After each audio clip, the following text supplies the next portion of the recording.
오늘은 8월 26일 에스겔 22장 17절부터 31절입니다.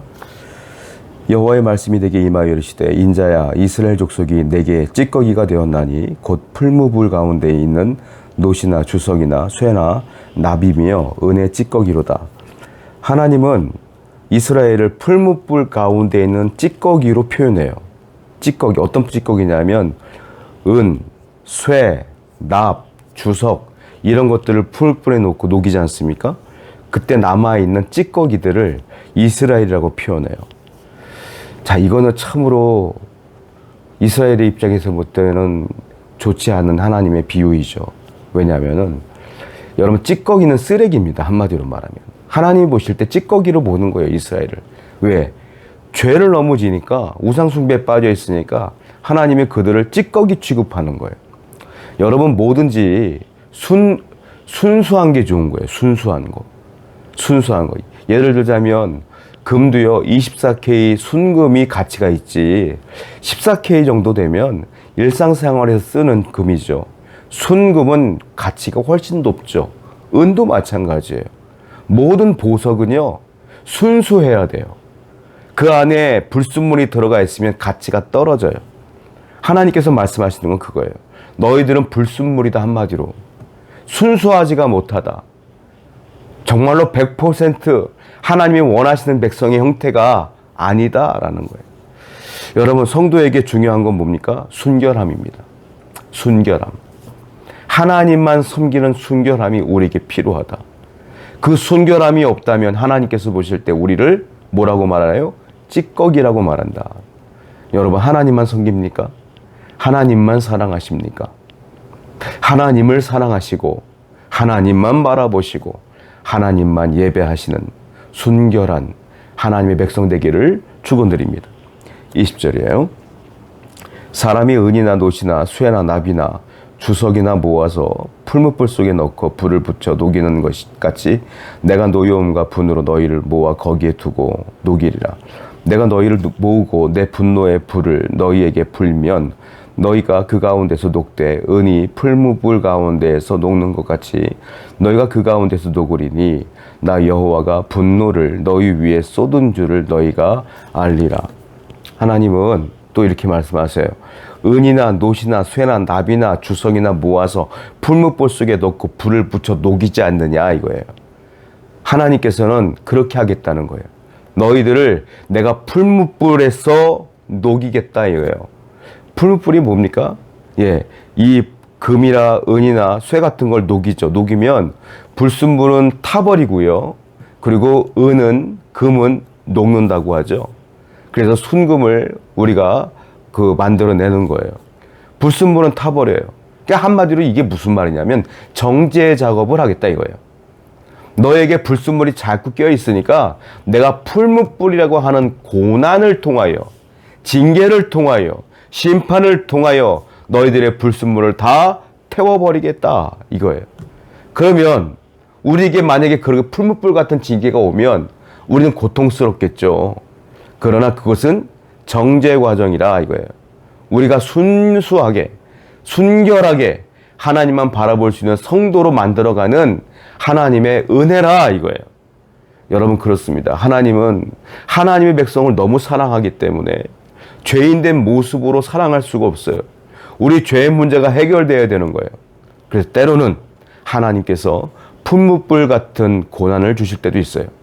그때마다 우리는 정죄 과정이라고 생각하시고 내가 깨끗해지는 과정이라고 생각하시고 잘 견디시고 그럴 때일수록 오직 하나님만 바라보시고 기도하며 성전으로 나아가는 여러분 되기를 축원드립니다. 24절이에요. 인자야 너는 그에게 이르기를 너는 정결함을 얻지 못할 땅이요 진노의 날에 비를 얻지 못할 땅이로다.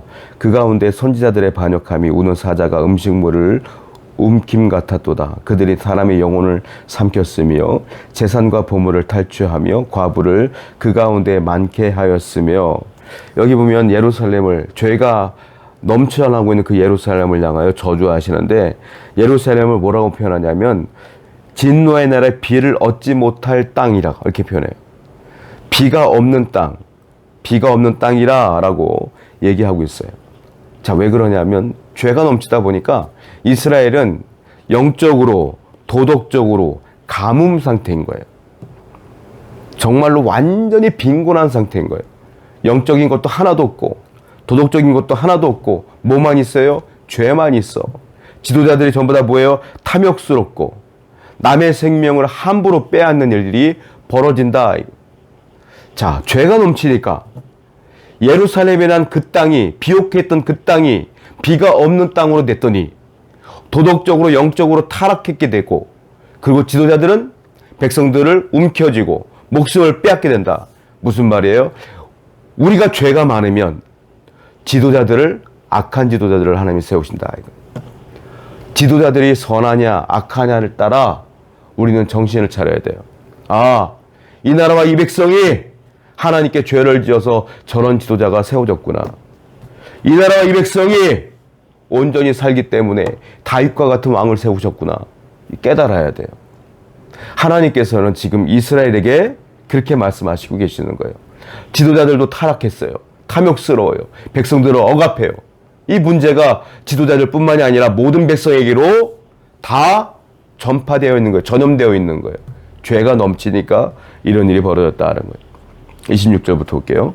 그 제사장들은 내 율법을 범하였으며 나의 성물을 더럽혔으며 거룩함과 속단 것을 구별하지 아니하였으며 부정함과 정한 것을 사람이 구별하게 하지 아니하였으며 그의 눈을 가리어 나의 안식일을 보지 아니하였으므로 내가 그들 가운데 더럽힘을 받았느니라.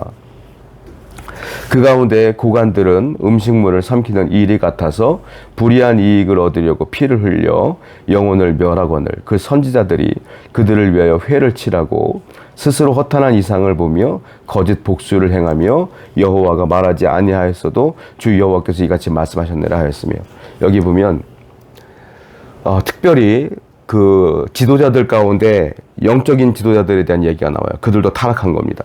특별히 첫 번째, 제사장들은 하나님의 율법을 범하였다. 그리고 안식일을 범하였다. 제사장들은 하나님께 예배를 집례하는 자 하잖아요. 근데 그들도 율법을 범하고 살았다 이거예요. 거기다가 안식일도 우습게 여겼다는 거예요. 그러니까 이게 얼마나 심각한 문제냐는 거예요. 또 27절을 보게 되면 고관들이 나와요. 행정 리더들이죠. 고관들은 일이 같다. 일이 같아서 다 움켜쥐고 빼앗은다. 이익을 위해서 피를 흘리게 한다. 한마디로 다 빼앗는다는 거예요. 그리고 28절을 보니까 선지자들이 나와요. 선지자들은 거짓말로 예언을 했대요. 하나님은 말씀을 주신 적이 없는데 하나님의 말씀이 그냥 거짓말로 계속 얘기하더라는 거예요. 이단들이 넘쳐났다는 거죠. 미혹하는 자들이 많았다는 거예요. 전부 다 종교 지도자들까지도 타락한 모습을 보게 됩니다. 여러분, 그러므로 우리는 기억해야 돼요. 타락한 지도자가 말씀을 전하잖아요. 잘못된 리더가 교회에서 말씀을 전하면 성도들은 그 말씀을 듣고 같이 망하는 거예요. 마치 소경이 소경을 인도하는 것과 똑같아요. 소경은 인도하는 대로 따라가지만 나중에 보면 다 죽는 길이야. 성도 여러분, 제가 부탁드릴게요. 말씀을 증거하고 교회를 이끄는 부족한 종을 위하여 여러분들을 매일 기도해 주셨으면 좋겠어요. 제가 정신을 차려야, 제가 온전해져야 여러분들에게 온전한 말씀을 전하고 온전한 꼴을 먹일 거 아닙니까? 그러므로 항상 저는 여러분들을 위하여, 여러분들은 저를 위하여 기도해 주시기 바랍니다. 그래서 항상 이 공동체가 서로를 위해 기도하는 그런 공동체가 되어야 될 줄로 믿습니다. 29절에 이 땅 백성은 포악하고 강탈을 일삼고 가난하고 궁핍한 자를 압제하고 나그네를 부당하게 학대하였으며 이 땅을 위하여 성을 쌓으며 성 무너진 데를 막아서 나로 하여금 멸하지 못하게 할 사람을 내가 그 가운데 찾다가 찾지 못하였으므로, 하나님께서는요 그래도 긍휼한 마음이 있어서 이 무너져가는 이 성을 이 틈마다 막을 수 있는 사람을 찾았대요. 한마디로 말하면 이스라엘 전역에 펼쳐진 죄악 가운데서도 그래도 하나님을 섬기는 의인을 찾으시려고 했던 거예요. 그런데 놀라운 일이 벌어지죠. 30절 말씀 보니까 내가 그 사람을 그 가운데 찾다가 찾지 못하였으므로, 의인 한 명이 없는 거예요. 하나님만을 섬기는 의인 한 명이 없는 거예요. 이거는요, 다른 말로 말하면 의인 한 명만 있어도 하나님은 이스라엘에게 이러한 심판을 하지 않았다 이거예요. 하나님은 단 한 명의 의인을 찾으려고 했지만 없었어요. 이 말은 우리 한 사람이 중요하다는 거예요. 성도 여러분, 여러분들이 한 사람의 의인이 되면 여러분들 때문에 가정이 살고요, 교회가 살고 나라가 사는 거예요. 우리 모두가 의로운 거룩한 순결한 하나님의 백성이 되기 위하여 힘을 쓰길 바라요. 노력하길 바랍니다. 함께 기도하시길 바라요. 그래서 우리가 모두가 정말로 하나님이 원하시는 사람으로 살아가기를 축복합니다. 기도하겠어요. 하나님 아버지 감사합니다. 우리 모든 성도가 죄를 멀리하며 순결하게 살아갈 수 있도록 인도하여 주시옵소서. 예수님의 이름으로 기도드렸습니다. 아멘.